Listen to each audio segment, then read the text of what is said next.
Friends, welcome to all of you on my YouTube channel Sarkari Bharat. दोस्तों, आज की इस वीडियो के अंदर हम बात करने वाले हैं, जैसा कि आप सभी को पता है, आपने थंबनेल पर देख भी लिया होगा। ये जो क्लास है आपकी सीटेट के लिए है, सेंट्रल टीचर एलिजिबिलिटी टेस्ट, यानी कि सीटेट की तैयारी जो भी स्टूडेंट कर रहे हैं, जो भी कैंडिडेट इस बार सीटेट क्वालिफाई करना चाहते हैं। 120 प्लस का स्कोर तो कम से कम सोचा ही है, नहीं तो 90 प्लस तो आपका आ जाए। अगर आपकी ऐसी भी भावना है तो ये तो आपका मिनिमम आराम से हो जाएगा, लेकिन 120 प्लस आप स्कोर काफ़ी अच्छे तरीके से यहाँ पर कर पाएंगे। ये जो क्वेश्चंस हैं दोस्तों, ये मैथ्स के क्वेश्चन हैं और सीटेट का जो पेपर हुए थे आपका 1 से 7 जनवरी 2022 में, यानी कि इसी साल जनवरी 2022 में जो पेपर हुए थे उसमें मैथ्स के क्वेश्चन पूछे गए थे। क्लियर है? तो 15 क्वेश्चन आपके मैथ के पूछे जाते हैं, 15 क्वेश्चन मैथ पेडागॉजी के क्वेश्चन पूछे जाते हैं। तो जो भी क्वेश्चन आपके पूछे गए थे उन सभी क्वेश्चंस को मैं आपके लिए लेकर आया हूँ। आप सभी को बता दें, अगर आप सीरियस कैंडिडेट हैं, इस बार सिलेक्शन लेना चाहते हैं और चाहे तो आप केवीएस की तैयारी कर रहे हैं, एनवीएस की तैयारी कर रहे हैं, यूपी सुपर टेट की तैयारी कर रहे हैं, रीट की तैयारी कर रहे हैं, फर्स्ट ग्रेड सेकंड ग्रेड की तैयारी कर रहे हैं और आप इस टाइप के सवाल्स को लगाते हैं, तो ये मान लीजिए 100% कहीं ना कहीं आप एक सिलेक्शन की ओर जा रहे हैं। तो दोस्तों, आप सभी को बता दें, अगर आप अच्छे तरीके से तैयारी करना चाहते हैं तो हमारे चैनल को सब्सक्राइब करना तो बिल्कुल मत भूलिएगा। क्लियर है फ्रेंड्स? तो चलिए स्टार्ट करते हैं। तो चलिए फ्रेंड्स, स्टार्ट करते हैं आज की इस वीडियो को। और अपना पहला सवाल है, 10,000 प्लस 10,100 प्लस 10 दहाई बराबर होगा। तो बताइए ये किसके बराबर होगा? इस टाइप का एक सवाल हर साल पूछा जाता है और हर एक शिफ्ट में पूछा जाता है, पक्का है, दहाई इकाई वाला सवाल। क्लियर है? अब देखिए, 10,000 प्लस 10,100 प्लस 10 दहाई। 10,000 सीधा लिखना है आपको, 10,000 प्लस 10,100 लिखना है, यानी कि 1,000। 10,100 का मतलब होता है 1,000 और 10 दहाई का मतलब होता है 100। अब आप इन तीनों को ऐड करेंगे। क्या करेंगे? ऐड करेंगे। तो देखिए ऐसे ऐड कर लीजिए, आपको अगर ऐड करने में कोई दिक्कत हो रही है। एक के पीछे 4 जीरो, एक के पीछे 3 जीरो और एक के पीछे 2 जीरो। आप ऐड करेंगे तो 0 0 0 1 और ये क्या होगा? 1 और 1, तो 11100। 11100 आपका आंसर हो जाएगा।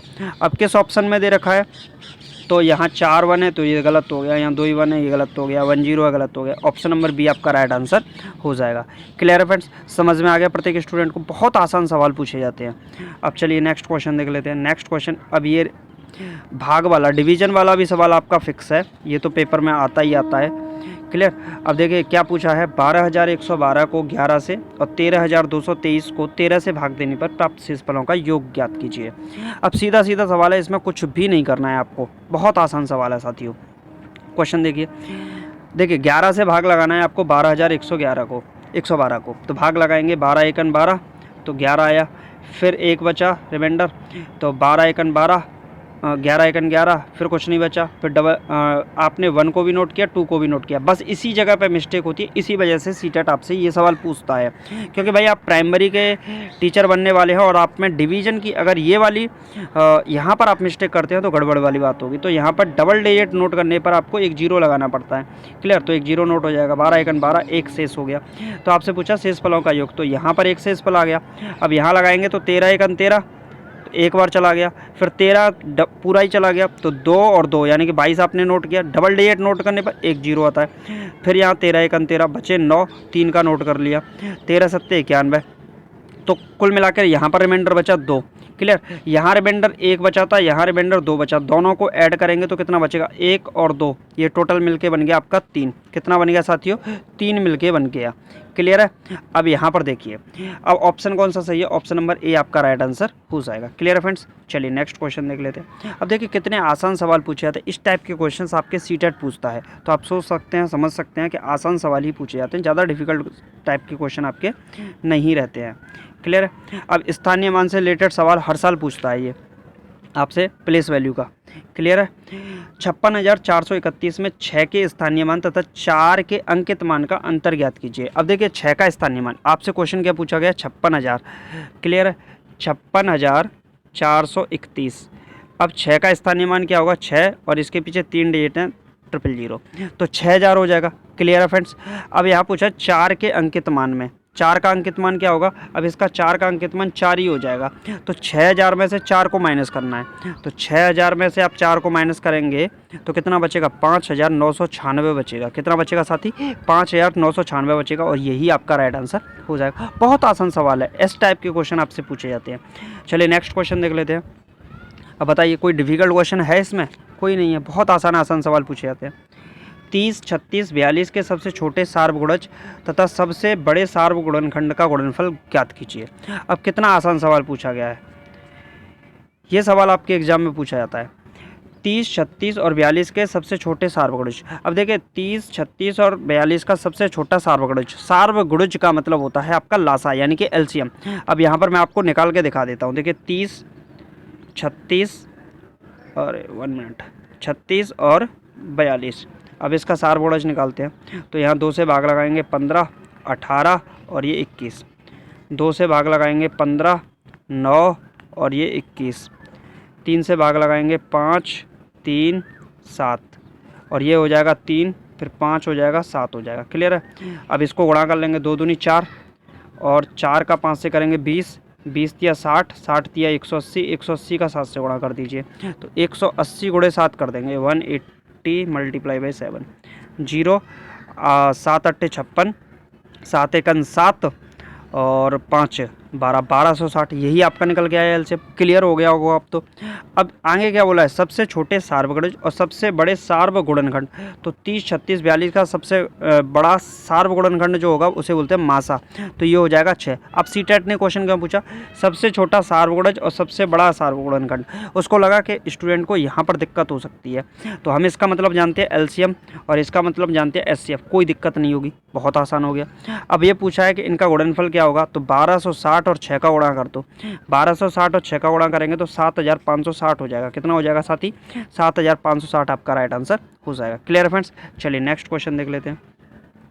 नेक्स्ट क्वेश्चन है फ्रेंड्स, 84 के सभी धनात्मक गुणनखंडों का योग जो 7 के गुणज हैं निम्न हैं, बताइए क्या होगा इसका जवाब। बहुत आसान सवाल है, ये भी कोई डिफिकल्ट क्वेश्चन थोड़ी है, बहुत आसान है। 84 के सभी धनात्मक गुणनखंडों का योग। देखिए 84 के सभी धनात्मक गुणनखंड जो 7 के गुणज हो, ठीक है, कौन कौन से होंगे थे, 7 एकन 7, 7 दूनी 14, 7 21, 7 चौका 28 और 7 छक्के 42 और 84। ये आपके क्या हो गए, धनात्मक गुणनखंड हो गए, सभी धनात्मक गुणनखंडों का योग, गुणज का योग। तो ये कितना हो जाएगा, 7, 14, 21, 28, 42 और 84 सबको ऐड कर देंगे तो कितना हो जाएगा 196। ऑप्शन नंबर सी आपका राइट आंसर हो जाएगा। चलिए फ्रेंड्स नेक्स्ट क्वेश्चन। अब ये सवाल मोस्ट ऑफ द मोस्ट ये बोल सकते हो आप, इतना ज़्यादा फेवरेट क्वेश्चन है सीटेट का, इसके बारे में कुछ नहीं कहा जा सकता। मतलब ये मान लीजिए 100% ही बोल सकते हो आप, आता है, हर साल आता है ये सवाल, ठीक है। जब दिल्ली में समय 8:49 PM है, तब सिडनी में समय अगले दिन का 1:19 AM है। या दिल्ली में समय 11:19 AM है तो सिडनी में समय क्या होगा। देखिए सीधा सीधा सवाल है, दिल्ली में अगर समय 8:49 का है तो सिडनी में क्या समय है, अगले दिन का 1:19 AM का है, PM से AM का। क्लियर है। देखिए दिल्ली और सिडनी के बीच समय का अंतर कितना है, यहाँ 1:19 है और यहाँ 8:49 है। कुल मिलाकर अगर अंतर देखेंगे तो इनके अंदर है 4.5 घंटे का अंतर। कितने का अंतर है, 4.5 घंटे। अब अगर दिल्ली में समय आपका 11:19 का है तो सिडनी में क्या समय होगा, 4.5 घंटे जोड़ देंगे। तो 11:19 का है, इसमें 4.5 घंटे जोड़ दीजिए तो AM से आप कहाँ पहुँच जाओगे, PM पे पहुँच जाओगे। तो 11:19 से पहुँच जाओगे यहाँ पर 3:49 PM पे पहुँच जाओगे, 3:49 जो कि PM का आपका समय होगा। और यही आपका राइट आंसर है। 3:49 PM कहाँ पर है, तो ये ऑप्शन नंबर आपका बी राइट आंसर हो जाएगा। चलिए फ्रेंड्स नेक्स्ट क्वेश्चन देख लेते हैं। अब ये सवाल भी देखिए मैथमेटिक्स में इस टाइप का EVS में ज़्यादातर पूछा जाता है ये सवाल। एक मानचित्र पर आधा सेंटीमीटर भूमि का 125 किलोमीटर को दर्शाता है, मतलब हाफ सेंटीमीटर का मतलब हो गया आपका 125 किलोमीटर। यदि दो नगरों के बीच की दूरी भूमि पर 2000 किलोमीटर है तो मानचित्र उनके बीच की दूरी होगी, मानचित्र पर उनके बीच की दूरी क्या होगी। तो 125 किलोमीटर बराबर हाफ सेंटीमीटर। दो नगरों के बीच की भूमि कितनी है, 2000 किलोमीटर। तो 1 किलोमीटर बराबर कितना हो जाएगा, 125 का भाग लगा देंगे तो 1/2 गुणा 125। 2000 किलोमीटर का मतलब क्या हो गया, 2000 का गुणा कर देंगे तो इसको कैंसिल आउट करेंगे, ये बन जाएगा आपका 250। 250 से निपटाएंगे तो 8 सेंटीमीटर आपका आंसर आ जाएगा। कितना आ जाएगा, 8 सेंटीमीटर आपका राइट आंसर हो जाएगा। क्लियर है फ्रेंड्स। अब 8 सेंटीमीटर कौन सा है, option number B is the right answer. Clear है फ्रेंड्स। चलिए नेक्स्ट क्वेश्चन देख लेते हैं। अब नेक्स्ट क्वेश्चन है साथियों, निम्न में से कौन सा सही नहीं है, निम्न में से कौन सा एक सही नहीं है। 25 शतांश, तो 25/100 बात तो ठीक है कहीं तक। 25 शतांश का मतलब क्या हो गया, 25/100। 0.57 बराबर है 0.5700, ये भी बात ठीक है।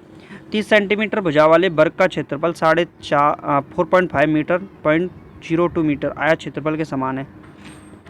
30 सेंटीमीटर वाला भुजा का एक वर्ग है ये, और एक आयत है, इसकी भुजा है 30 सेंटीमीटर, तो ये भी 30 होगी।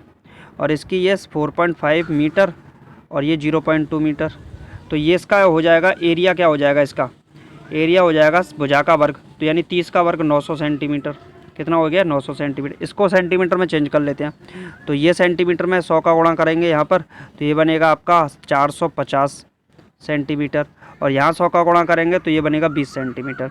तो लेंथ इंटू ब्रेड्थ यानी कि 450 गुणे 20, तो ये तो थोड़ा ज़्यादा हो जाएगा। 0.45 तो नहीं 90 क्षेत्रफल के समान है।